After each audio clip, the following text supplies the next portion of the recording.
इस्लाम में मर्द आसानी से तलाक दे सकते हैं, लेकिन औरतें नहीं। क्या ये नाइंसाफी नहीं है? ये बहुत कॉमन गलतफहमी है। चलो असल में देखते हैं कि इस्लाम में तलाक मर्दों और औरतों के लिए कैसे काम करता है। फिर आप खुद तय कर सकते हैं कि कौन सा आसान है। अच्छा, समझाइए। सबसे पहले समझो, मेहर ये शादी का गिफ्ट है जो मर्द को औरत को देना ही होता है। हाँ। तो क्या औरत कुछ भी मांग सकती है? जैसे $1 मिलियन? हाँ, औरत चाहे छोटा मांगे या बहुत बड़ा, जो भी वो तय करे, शादी से पहले मर्द को मानना पड़ता है। और एक बार दे दिया तो वो सिर्फ औरत की मिल्कियत है। ठीक है, समझ गया। तो मर्दों के लिए तलाक कैसे काम करता है? अगर मर्द तलाक देना चाहे, तलाक, तो इस्लाम उसे बस उठकर चले जाने की इजाजत नहीं देता। कुरान कहती है, पहले सुलह करने की कोशिश करो, फिर दोनों परिवार से मध्यस्थ बनाओ। कुरान 4:35। अगर ये भी ना हो, तब तलाक बोला जाता है, लेकिन बीवी अभी भी मर्द की जिम्मेदारी में रहती है। एक वेटिंग पीरियड, इद्दा, लगभग 3 महीने। इस दौरान उसका खर्चा वहीं उठाएगा।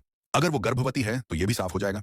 इस वक्त में मर्द चाहे तो फैसला बदल सकता है और रिश्ता फिर से जुड़ सकता है।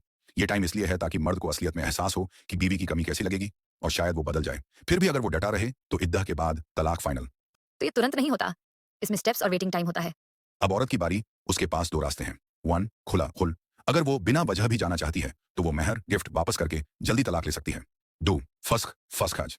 अगर वो तलाक चाहती है लेकिन मेहर रखना चाहती है तो उसे वैध कारण देना होगा, जैसे जुल्म, लापरवाही, नुकसान। अगर सबूत मिल गया तो काजी तलाक दे देगा।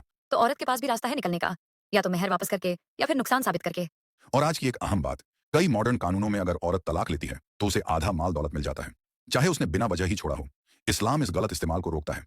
अगर मर्द तलाक दे तो औरत को मेहर और इद्दा के दौरान खर्चा मिलेगा। अगर औरत बिना वजह छोड़े तो वो तलाक ले सकती है, लेकिन मेहर वापस करना होगा। अगर उसके पास असली वजह हो, जैसे जुल्म, तो वो मेहर रखेगी और कराजी तलाक देगा। मतलब इस्लाम औरतों की हिफाजत करता है, लेकिन साथ ही ये भी रोकता है कि तलाक का गलत इस्तेमाल सिर्फ पैसे के लिए ना हो।